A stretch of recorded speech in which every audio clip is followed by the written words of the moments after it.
Alright, in this lecture we'll see a formal proof of the rank nullity theorem. But before we even go into that, let me define what a linear transformation is. So formally speaking, a linear transformation is a map from one vector space to the other. Suppose that we have two vector spaces v1 and v2, then y equal to t of x. So t is said to be a linear transformation if the following happens. So for all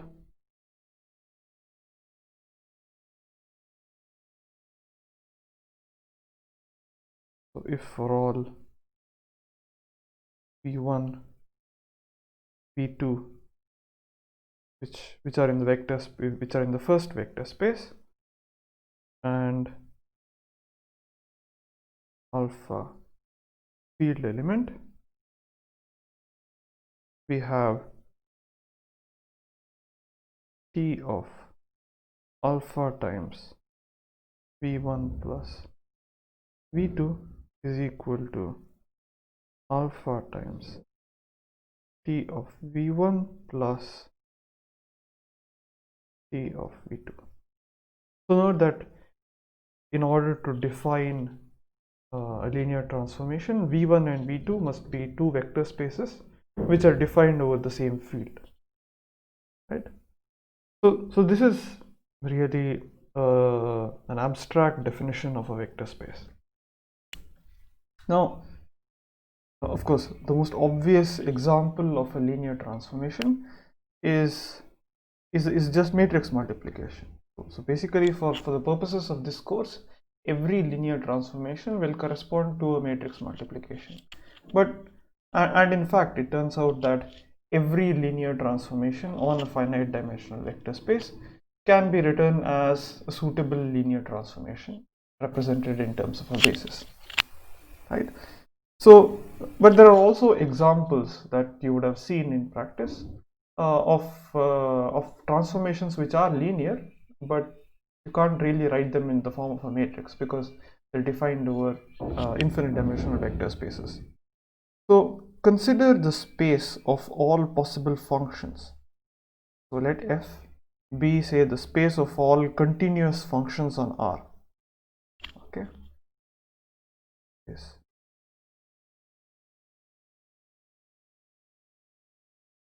So f is a real valued function which is also continuous, and maybe let's say it's also differentiable.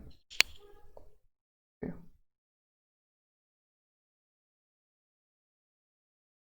Okay. Then the transformation g, which is, say,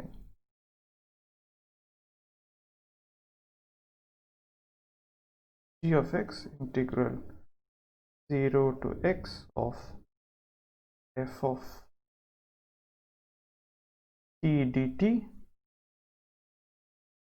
this is a linear transformation, right? So you would have seen this in high school, because alpha times f1, so the integral of alpha times f1 plus f2 is equal to alpha times the integral of f1 plus the integral of f2, right? So integration is a linear operation. Similarly, differentiation is also a linear operation, because if you have functions f1 and f2, then d by dt of f1 of t, alpha f1 of t plus f2 of t is alpha times d by dt of f1 of t plus d by dt of f2 of t. So differentiation and integration are two linear operators, are two linear transformations, but this space, the space of all continuous and differentiable functions, while it is a vector space, you can verify this, this is not a finite dimensional vector space, and therefore you cannot write this particular linear transformation in terms of a matrix. Okay. So given a matrix, given a linear transformation on a finite dimensional vector space, we define the following parameters. First, the rank, which is the dimension of the range of T.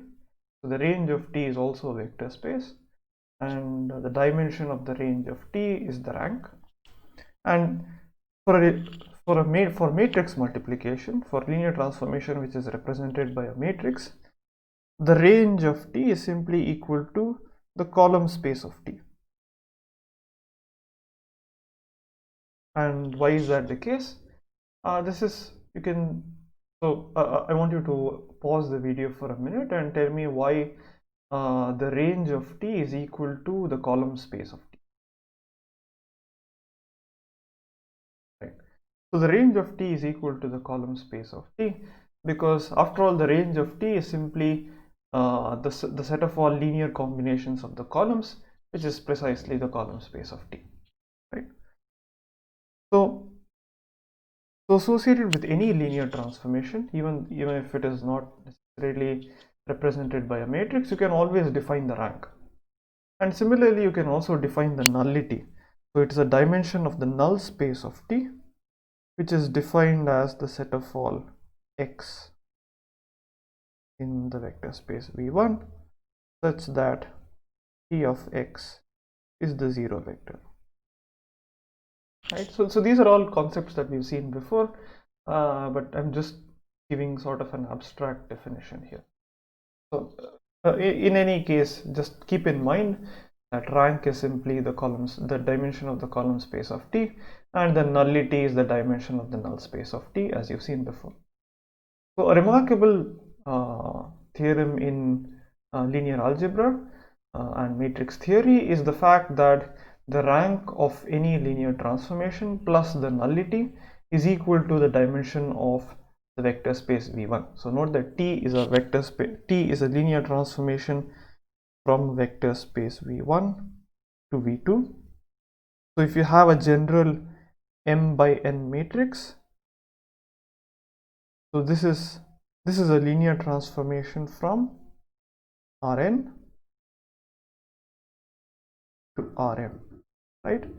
And basically what the rank nullity theorem says is that the column rank of A, that is the dimension of the column space of A, plus the dimension of the null space of A is equal to n, which is the number of columns, right? And in this lecture we'll basically prove this statement. And in addition to this, we'll also show that the row rank is equal to the column rank. So the dimension of the row space is the same as the dimension of the column space. Okay, but even before we go to that, we'll prove the following intermediate result. So basically, if we have two sets of linearly independent vectors, let me call this V. So V contains m vectors v1, v2 up to vm, which are linearly independent, and define u to be another set of linearly independent vectors, so u1, u2 up to un. So a priori we're not giving any other constraints on u and v, but all we'll say is that every vector in the set V is orthogonal to every vector in the set U. So the dot product of U and V is simply Ui transpose Vj. So this is equal to 0 for all ij, for all I going from 1 through m, and j going from, I going from 1 through n, and j going from 1 through m. Okay. So if this happens, then if I combine these two sets V and U, so this is equal to the union of V and U. This set, the collection of V1 through Vm and U1 through Un, is also linearly independent. And I won't prove this here, but it is essentially identical to what some of you have shown in a challenge problem that I posed just today, that if you have a set of orthogonal vectors, then they are linearly independent. Now in this particular example, the vectors v1 through vm need not be orthogonal to each other, they are just linearly independent. Nevertheless, you can always show that this set is linearly independent. Okay, so that is one very important property, and what this basically says is that Note that this forms a these two are linearly independent sets. So if you look at the row space, so take any, so let us take U to be any basis for the row space. Okay, so U is any basis for row space of A, and V to be any basis for the null space of A, right? So we know that the size of U is equal to the dimension of the row space. So this is the row rank, and the size of the basis for the null space is the nullity, right? So clearly this implies that every vector, so the basis for the row space and the basis for the null space are linearly independent. And since all of these are vectors in Rn, this implies that the row rank plus the nullity, so this should be less than or equal to n, right? Okay, so this is one very important result, and now we'll in fact prove that it is not just this, the row rank plus the nullity is exactly equal to n, right? And how do we see this? So take the matrix A and let's do a row reduction. So let's bring it down to the row reduced echelon form. We're basically performing operations on the rows of A. Suppose you have a bunch of non-zero rows,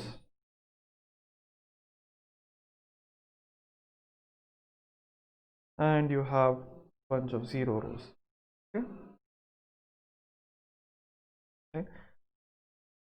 So one thing to note is that whenever you're doing row operations, you're preserving the row space, right? So even though you're transforming A to some other matrix, the resulting matrix is such that so suppose that I do row operations and get a matrix B, then both A and B have the same row space, because B is obtained by taking linear combinations of rows of A. We are doing nothing else, so we are always preserving the row space. So what this implies in particular is that both A and B have the same null space.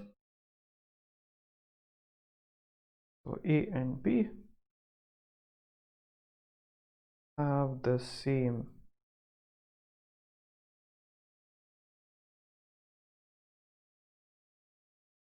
because every vector which is in B is obtained by every row which is of B is obtained by a linear combination of the rows of A, and similarly every row in A can be obtained by a linear combination of rows in B. So every vector which is orthogonal to a row vector of A is the same as is also orthogonal to every vector every row of B, right?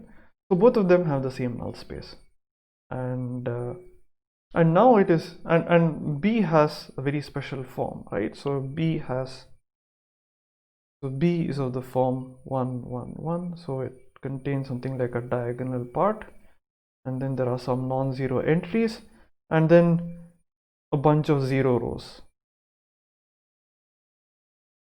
right? And therefore so this is B. But what is the row space? What is the null space of A equal to? It is the null space is the set of all solutions to Ax equal to 0, right? And once we bring it down to the row reduced echelon form, can we now say what the dimension of the row of the null space is equal to? So it should be clear that the dimension of the null space, or the number of, or the space of solutions of Ax equal to 0,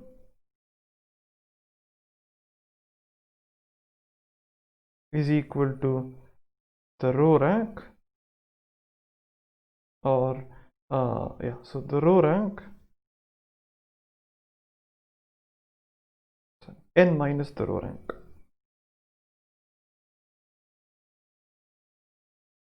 Right?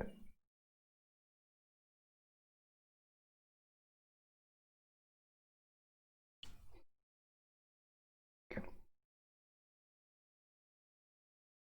Fine. So that is one important step which we will need to prove that the row rank is equal to the column rank. So the dimension of the row space, or the row rank plus the nullity is equal to n, which is the number of columns. Right? Okay. So now, so this is also fairly intuitive, as I had mentioned in the previous video. Right? So the row rank plus the nullity is equal to n. Now the other step, which is fairly intuitive, but probably needs a bit of formal justification, is that if you are given any linearly independent set in V, then it can be extended to a basis. So suppose that V is a linearly independent set, consists of 1, 2, up to Vm,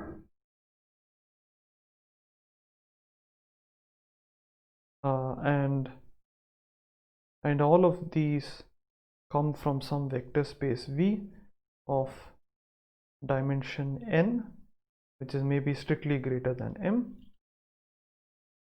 So V is a linearly independent set.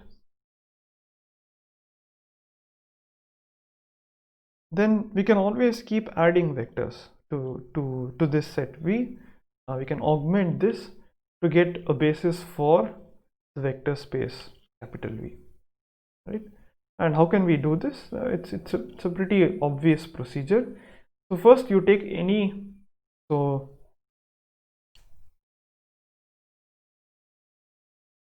let us define V1. So let's say that A is the space spanned by V1 through Vm, right? So obviously A is a subspace, it's a strict subspace of the vector space V. So what we can do is, if you take any vector which is outside the span of V1 through Vm, this is going to be linearly independent of V1 through Vm. Is that obvious? So any vector, so V, if it is in the complement of A, then the set V1 through M, and let's call this Vm plus 1, Vm plus 1 is linearly independent. So basically you have the entire space, the entire vector space V. You are picking some linearly independent vectors V1, V2, Vm, right? And you first look at the span of V1 through Vm, right? So it's some subset of V, right? So it's this subset. Now if you take any vector which lies outside this, so this is my set A. You look at any vector which is outside this is going to be linearly independent of all the vectors in A. That should be fairly obvious. And now you include this in the set A. So sorry, you include it in the set capital V, right? If you add this to V, then you get V1 through Vm plus 1, which is also a linearly independent set, right? So this will give you a new A prime, which is the bigger subspace of V. Now if this subspace is equal to capital V, if it is equal to this vector space, then we are done. If it is not, then obviously there should be some vector outside the span of V1 through Vm plus 1, and if you have that, then you add this and so on, right? So you can iteratively put in vectors from the complement of the span, and using this procedure you can get a basis. And this procedure has to stop at some point because after all, the vector space is finite dimensional, right? So and I mean, so this may seem rather formal, but this is very intuitive, right? So you take any two vectors. So basically in say R3, what do? So you have R3. Let us say that you have, take any one particular vector. What is the space spanned by this vector? It is basically a line passing through it, right? It's a line passing through the origin. Now any vector which is not in this line is linearly independent to this, right? So take some other vector. So this is linearly independent of this line. Now if you look at this, the vector space spanned by these two vectors, this is going to form a plane, right? So by adding this new vector, you went from a line to a plane passing through the origin. And now if you take any vector which is not included in this plane, then that vector is going to be linearly independent of these two blue vectors, right?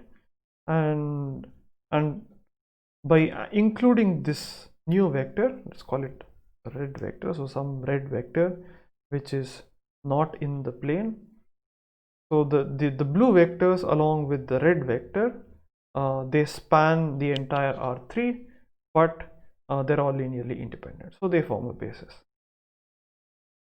So by continuously including vectors outside the span of the current set, you can augment any linearly independent set to form a basis. So basically we're just picking vectors outside the span repeatedly till we get a basis for the vector, till we get a basis for the entire vector space. Okay, and if the original linearly independent set had m vectors, then how many more vectors do we need to add in order to span capital V? In order to get a basis, we need to add exactly n minus m vectors, right?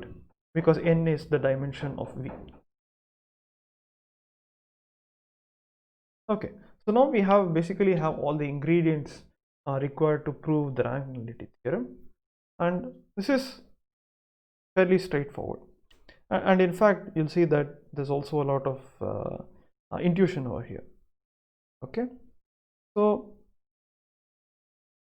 suppose that we have any linear transformation described by a matrix.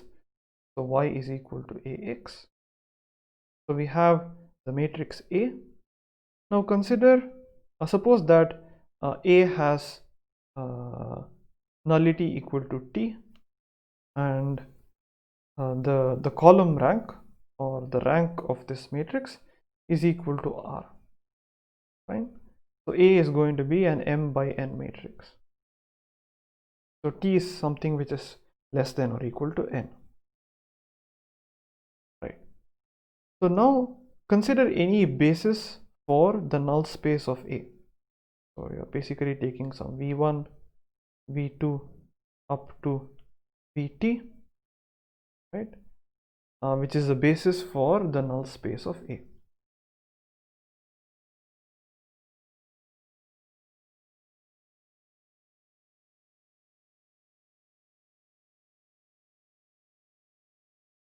Okay, so we have this. So from our previous observation over here, we can always add in n minus t vectors. You can add some Vt plus 1 up to Vn. So you can add n minus t vectors such that this entire set spans Rn, right? So this whole thing forms a basis for Rn. Okay? So this is a basis for the null space. This is some set of vectors which spans so this is some set of vectors such that if you augment v1 through vt and vt plus 1 through vn, this will be a basis for Rn, right? So now let us take the transformation of all of these vectors, right? So let's look at a times v1, a times v2, a times vt, a times vt plus 1 up to a times vn. So the first observation is that, so what is the range of A?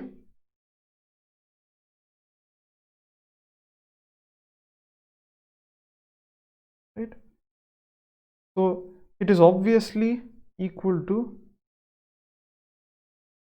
the range of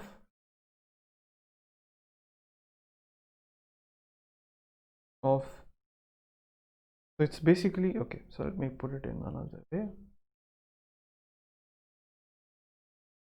So the range of A is going to be a vector space. I claim that this is equal to the span of AVT plus 1, AVT plus 2, and so on up to AVN. So obviously the range of A is equal to the span of AV1, AV2 up to AVT, AVT plus 1 up to AVN, because V1 through Vn forms the basis. But in fact, we don't need to consider V1 through Vt at all, because V1 through Vt are in the null space. So A times V1, A times V2, A times Vt are all equal to 0. So they don't really contribute any more to the range of A. So the range of A is basically the span of AVT plus 1 up to AVN, right? So that part is clear. Now, to prove that the rank plus the nullity is equal to n, it is enough if we show that this set AV1, AVT plus 1 through AVN is equal to are all linearly independent, right? So the range of A is equal to the span of these vectors. So this implies that the rank is less than or equal to n minus t, right? Because the range is being spanned by these vectors. It's possible, I mean, it could be possible that these vectors are not linearly independent, and therefore the rank is something which is less than n minus t. In fact, we'll now show that AVT plus 1, AVT plus 2, so all of these are vectors in Rm. Vt plus 1 through Vn are in Rn, but AVT plus 1, AVT plus 2, AVN are all in Rm.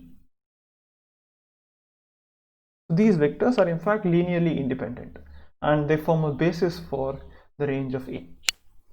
And how do we show that? Again, this is also pretty straightforward. So look at any linear combination, right, equal to p plus 1 to n alpha I of AVI, and set it to 0. So let's try to find all possible linear combinations which satisfy alpha I times AVI summation I going from t plus 1 to n equal to 0, right?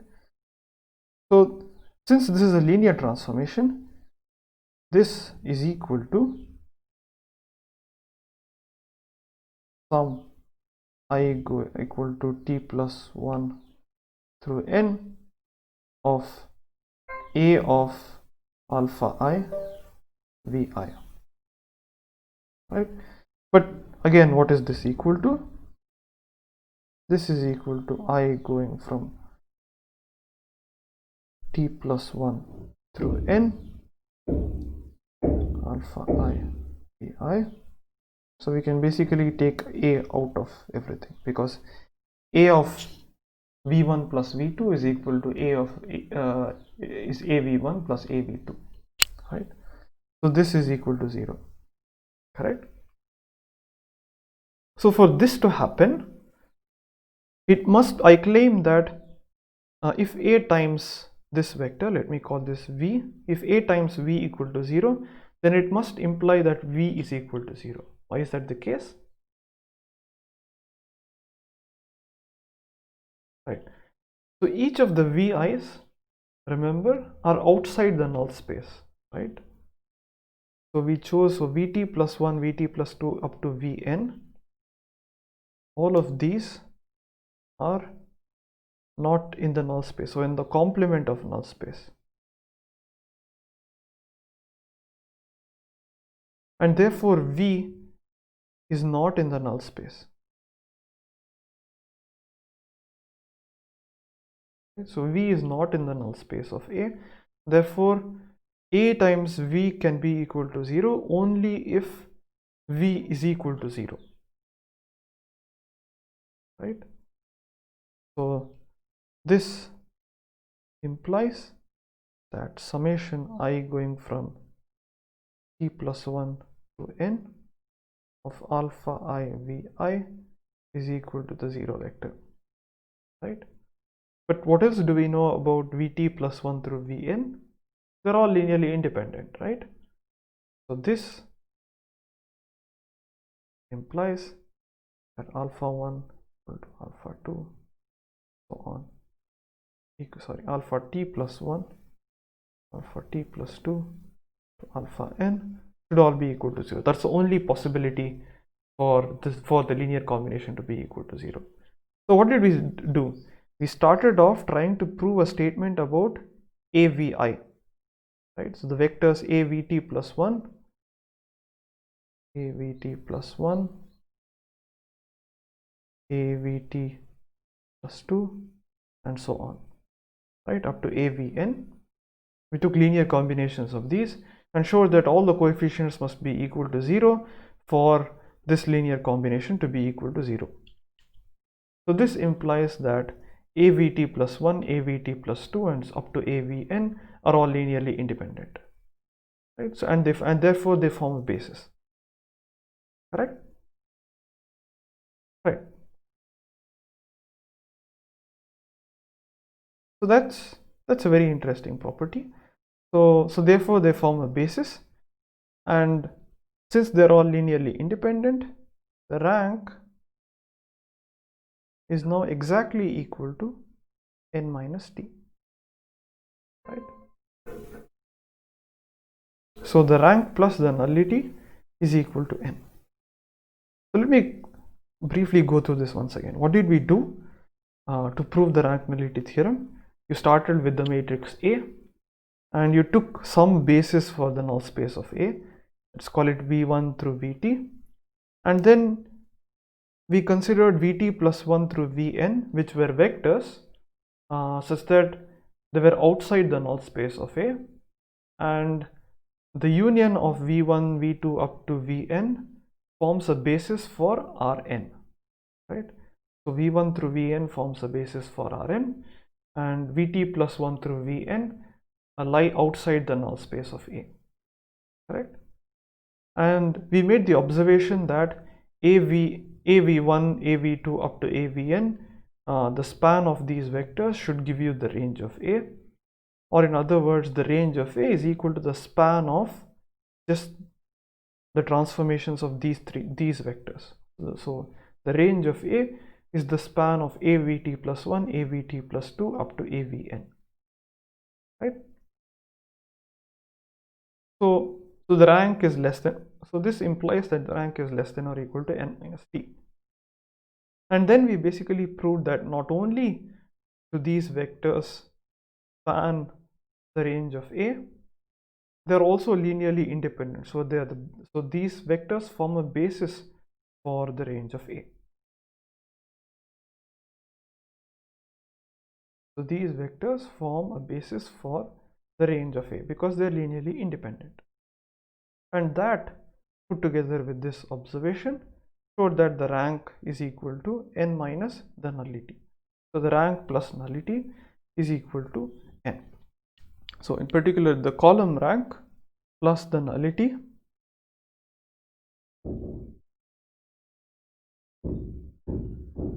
so the column rank plus nullity is equal to n. But just previously we also showed that the row rank satisfies a similar condition. So the row rank plus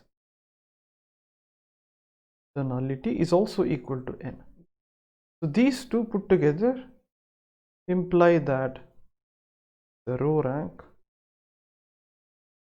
is equal to the column rank, right? And in fact, the transformations in our proof we also got a structure for the range of A. So the question is, right? So in proving that the row rank is equal to the column rank, we showed that the range of A is equal to the span of AVT plus 1, AVT plus 2 up to AVN, right? So the question is, how do you choose VT plus 1 through Vn? In fact, we can choose VT plus 1 through Vn to be a basis for the row space of A, if you think about it, right? So Vt plus 1 through Vn can be chosen to be a row space of A, can be chosen to be a basis for the row space of A, and therefore the range of A is in fact the span of A times Vt plus 1, A times Vt plus 2 up to A times Vn. So in fact, the range of A, which is the column space of A, is basically a span of is equal to the span of the linear, or it is a linear transformation of the row space, right? So effectively we have this nice picture over here, right? So this is Rn, this is Rm. So we have two vector spaces Rn and Rm, and we have the linear transformation A, the matrix A, which transforms Rn to Rm. Now we have two parts. I mean, I'm drawing it here just for the purpose of illustration, but yeah. So anyway, so we have the null space of A, and we have the row space of A. Right? So in fact, it's kind of the complement of the null space of A. This is again kind of a rough picture. It's not meant to be accurate, but basically A transforms the entire null space to the zero vector, right? And then in Rm you have, so in Rm